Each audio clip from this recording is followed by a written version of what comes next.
இன்றைக்கு பொதுக்காலத்தின் 20ஆம் வாரம் ஆகஸ்ட் மாதம் புதன்கிழமை 21ஆம் தேதி. இன்று புனித 10ஆம் பயஸ் திருத்தந்தை அவர்களுடைய நினைவு விழா. இன்று தேவன் நமக்கு தரும் ஜீவநீர் ஊற்றான இறை வார்த்தைகள் திருப்பாடல் 23, இறை வார்த்தைகள் 1, 2, 3 மற்றுமாக 4, 5, 6 முடிய. ஆண்டவரே என்னாய எனக்கேதும் குறையில்லை. ஆண்டவரே என்னாய எனக்கேதும் குறையில்லை. பசும் புல்வெளி மீது என்னை அவர் இளைப்பாற செய்வார். அமைதியான நீர்நிலைகளுக்கு என்னை அழைத்து செல்வார். ஆண்டவரே என்னாய எனக்கேதும் குறையில்லை. அவர் எனக்கு புத்துயிர் அளிப்பார். தம் பெயர்க்கேற்ப என்னை நீதி வழி நடத்திடுவார். ஆண்டவரே என்னாய எனக்கேதும் குறையில்லை. மேலும் சாவின் இருள் சூழ் பள்ளத்தாக்கில் நான் நடக்க நேர்ந்தாலும் நீர் என்னோடு இருப்பதால் எத்தீங்கிற்கும் அஞ்சிடேன். உம் கோலும் நெடும் கழியும் என்னை தேற்றும். ஆண்டவரே என்னாய எனக்கேதும் குறையில்லை.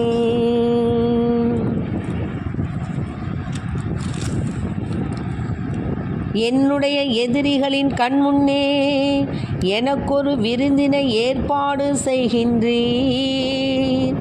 என் தலையில் நறுமண தைலம் பூசுகின்றீர். எனது பாத்திரம் நிரம்பி வழிகின்றது. ஆண்டவரே என்னாய எனக்கேதும் குறையில்லை. உண்மையாகவே என் வாழ்நாள் எல்லாமும் அருள் நலமும் பேரன்பும் என்னை புடை சூழ்ந்து வரும். உண்மையாகவே என் வாழ்நாள் எல்லாம் அருள் நலமும் பேரன்பும் என்னை புடை சூழ்ந்து வரும். நானும் ஆண்டவரின் இல்லத்தில் நெடுநாள் வாழ்ந்திருப்பேன்.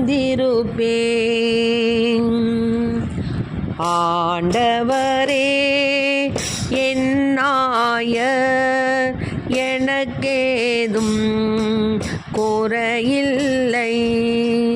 ஆண்டவரே என்னாய எனக்கேதும் குறையில்லை. குறையில்லை. குறையில்லை.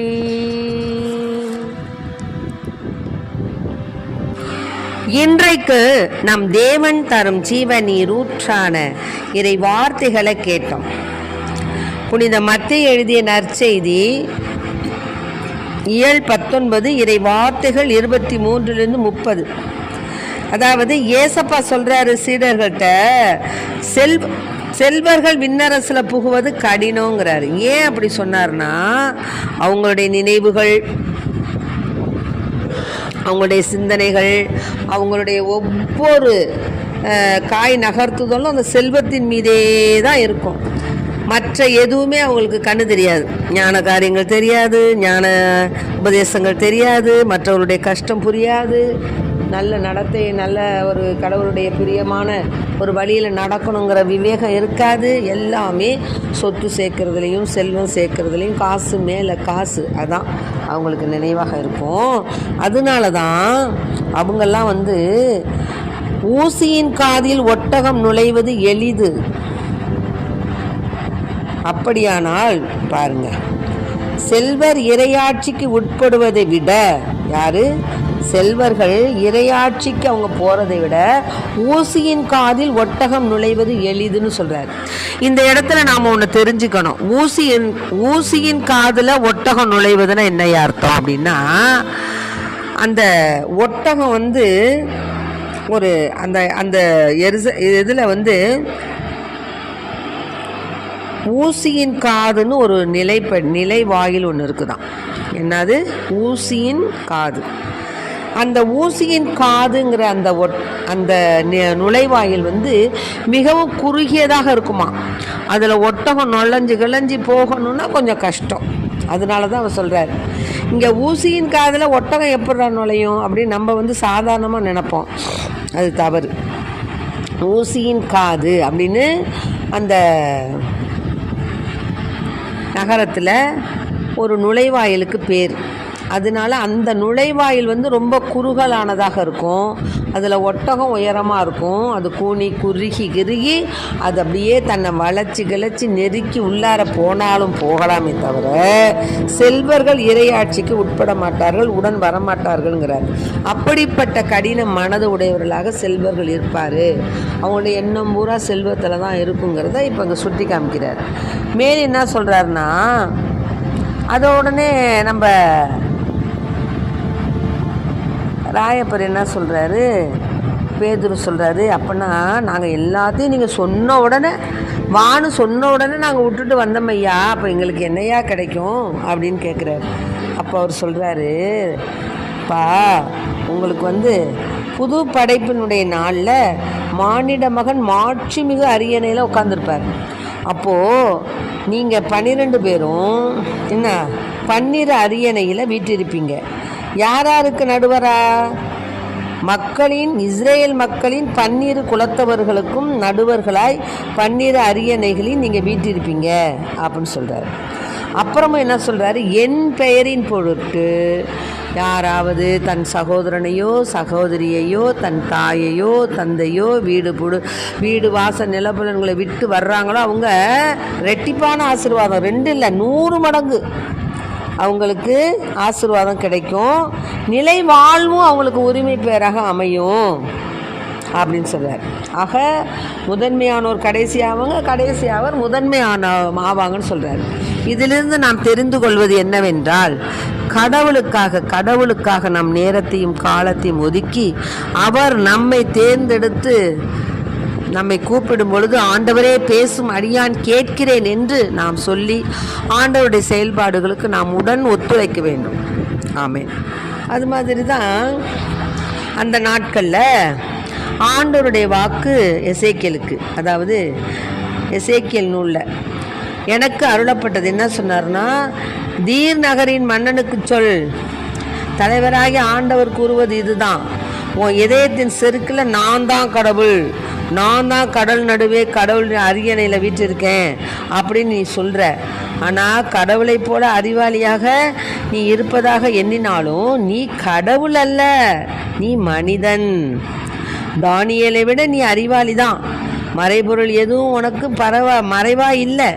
உன் ஞானத்தாலும் அறிவாலும் உனக்கு செல்வம் சேர்த்த, உன் கருவூலத்தில் பொன்னையும் வெள்ளியையும் குவித்த, உன் வாணிப திறமையால் உன் செல்வத்தை பெருக்கினாய். உன் செல்வத்தினாலோ உன் இதய செருக்குற்றது. ஆகவே தலைவராக ஆண்டவர் என்ன சொல்றாரு, கடவுளை போல் அறிவாளி என உன்னை கருதி கொள்வதால் மக்கள் இனங்களில் மிகவும் கொடியோரான அந்நியரை உனக்கு எதிராக எழும்பச் செய்வேன். தான் லூசிபர் கடவுளுக்கு நிகர் நான் எல்லாத்துலேயும் சிறந்தவன் நினச்சதுனால தான் என்ன பண்ணார், அடித்து விரட்டி நரகத்தில் தள்ளி விட்டார். அதனுடைய ரூபம் கோர ரூபமாக மாறுனுச்சு. அதே போல தான் நம்ம தான் நான் நான் நான் நான் இருக்கக்கூடாது, செருக்குள்ளவங்களாக இருக்கக்கூடாது, வீம்பு படைத்தவங்களாக இருக்கக்கூடாது. எல்லோருக்கும் பணிதால் பணிவாம் நன்றாம் பணிதல் அப்படிங்கிற வார்த்தைக்கு ஏற்ப நாம் பணிந்து வாழ வேண்டும். சில பேர்லாம் பார்த்திங்கன்னா எதை எடுத்தாலும் நான் தான் செஞ்சேன், அப்படி செஞ்சேன், இப்படி செஞ்சேன், இப்படி செஞ்சாங்க, அப்படி செஞ்சாங்க, நாங்கள் தான் அதை செஞ்சோம், கட்டி எழுப்புனோம், அதை நாங்கள் தான் இதை உருவாக்கணும் என்று என்ன செய்வாங்க, அப்படியே இது மாதிரி சொல்லுவாங்க. ஆனால் அதெல்லாம் தேவையில்லை, அதெல்லாம் ஆண்டவருக்கு பிரியமான காரியம் அல்ல அப்படிங்கிறாரு. அதனால தான் சொல்கிறாரு, அந்நியரை நான் உனக்கு எதிராக எழும்பச் செய்வேன், உன் அழகுக்கும் ஞானத்துக்கு எதிராக அவங்க உருவிய வாளுடன் வருவாங்க, உன் பெருமையை குலைப்பாங்க, உன்னை படுகொலியில் தள்ளுவாங்க, கடல் நடுவே மூழ்கி சாவோர் என சாவாய். அப்போது உன்னை கொல்வோரின் நடுவில் நானே கடவுள் என்று சொல்வாயே. உன்னை குத்தி கிழிப்போரின் கையில் நீ கடவுளாக அல்ல, மனிதனாக தான் இருப்பாய். என்ன நான் கடவுள் கடவுள்னு சொல்கிறிய, உன்னை குத்தி கிழிப்பவன்ட்டு நீ என்ன சொல்ல முடியும்? நீ மனிதனாகத்தான் இருப்பாய். விருத்த சேதனம் செய்யப்படாதவனைப் போல் அந்நியர் கையால் நீ சாவாய். நானே உரைத்தேன் என்கிறார் தலைவராகி ஆண்டவர். பார்த்துங்க, ஆக தலைவருக்கு பிடிக்காத, தேவனுக்கு பிடிக்காத வார்த்தை தம்பட்டம் அடிக்கிறது. நான் தான் பெரியவன், நான் தான் அதை செஞ்சேன், இதை செஞ்சேன், இப்படி செஞ்சேன், அப்படி செஞ்சேன், என்னால் தான் முடியும், என்னால் தான் முடியும், நான் தான் எல்லாத்தையும் பார்த்துக்கிறேன் என்று கற்பெருமை. வணங்கா கழுத்துடையவராக இருந்தால் கடவுள் வெட்டி போட்டுருவார். ஆக இதிலிருந்து என்ன தெரிகிறது? இன்றைக்கு தேவன் நமக்கு தரும் ஜீவ நீரூற்றான இறை வார்த்தை என்ன தெரியுங்களா? என் பொருட்டு. யார் பொருட்டு? தேவனை பொருட்டு, மானிட மகனை பொருட்டு நாம் தன் தாயையோ சகோதரனையோ சகோதரிகளையோ தந்தையையோ பிள்ளையையோ நிலபுலன்களையோ விட்டுவிட்ட எவரும் 100 மடங்கு பெறுவார். ஆமென். அதை மனசில் வச்சுக்கணும். நாம் நமக்கு நேரம் இல்லை, அது இல்லை, இது இல்லைன்னு சொல்லக்கூடாது. கிடைத்த நேரத்தில் ஆண்டவருடைய புகழை சொல்லணும், போதிக்கணும். ஆண்டவருடைய வார்த்தைகளை நற்செய்தியின் வாயிலாக நாம் எடுத்து சொல்வதில் நாம் இன்பம் காண வேண்டும். கடவுளுக்காக நேரத்தை ஒதுக்கி பாருங்களேன், தேவன் நம்மளுக்கு மற்ற நாள்களை ஆசீர்வாதமாக கொடுப்பார். இது என் வாழ்வில் நான் கண்ட உண்மை.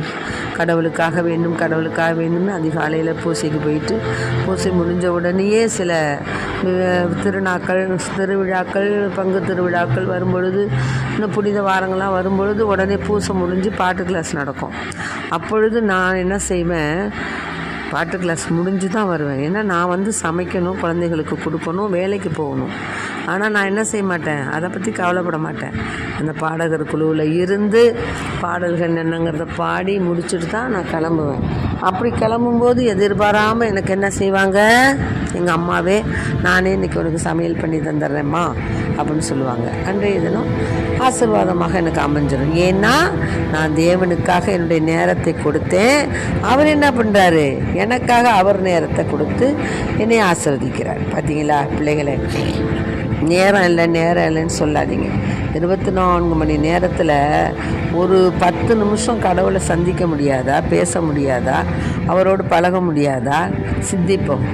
இந்த பயங்கரமான உலகத்தில், அதாவது வேகமாக ஃபாஸ்ட்டாக ஓடிக்கொண்டிருக்கிற இந்த உலகத்தில் நாம் எப்பொழுதுமே தேவனுக்காக நேரத்தை ஒதுக்கும் பொழுது தேவன் நிச்சயம் நம் மன்றாட்டுகளை கேட்டு நமக்காக அவர் தன் நேரத்தை செலவிட்டு நம் குடும்பங்களை பாதுகாப்பார், நம் பிள்ளைகளுக்கு அரணாக இருப்பார், நம் துன்பங்களை துடைத்து விடுவார், கடன்களை ஒழித்து விடுவார், வழக்கு இதை தீர்த்து போடுவார். ஆகவே அன்பு பிள்ளைகளே, உங்களுடைய வாழ்க்கையில் அநேக நன்மைகளை நீங்கள் செஞ்சுருப்பீங்க. ஆனாலும் அந்த நன்மைகளுக்கு சாட்சியாக நம்முடைய வாழ்க்கை அமையணும்னு சொன்னால் எப்பொழுதுமே தேவனுக்கு ஏற்புடைய பிள்ளைகளாக வாழ வேண்டும். ஞான காரியங்களில் கவனத்தை செலுத்தணும், தேவனுக்காக நேரத்தை ஒதுக்கணும். என் வாழ்க்கையில் நான் கண்ட உண்மை, இறைவனுக்காக நான் நேரத்தை ஒதுக்கணுன்னா எனக்கு பன்மடங்கு ஆசீர்வாதமாக என்ன செய்வார், என்னுடைய செயல்பாடுகளை செய்வதற்கு ஆளும் பேர் எனக்கு கொண்டு வந்து கொடுத்துருவார். ஆகவே அருமையான பிள்ளைகளே, இதை கேட்டுக்கொண்டிருக்க அன்பார்ந்த பிள்ளைகளே, உங்களுடைய காலத்தையும் நேரத்தையும் இறைவனுக்காக ஒப்பு கொடுக்க தயாராக இருப்போம். ஆமென்.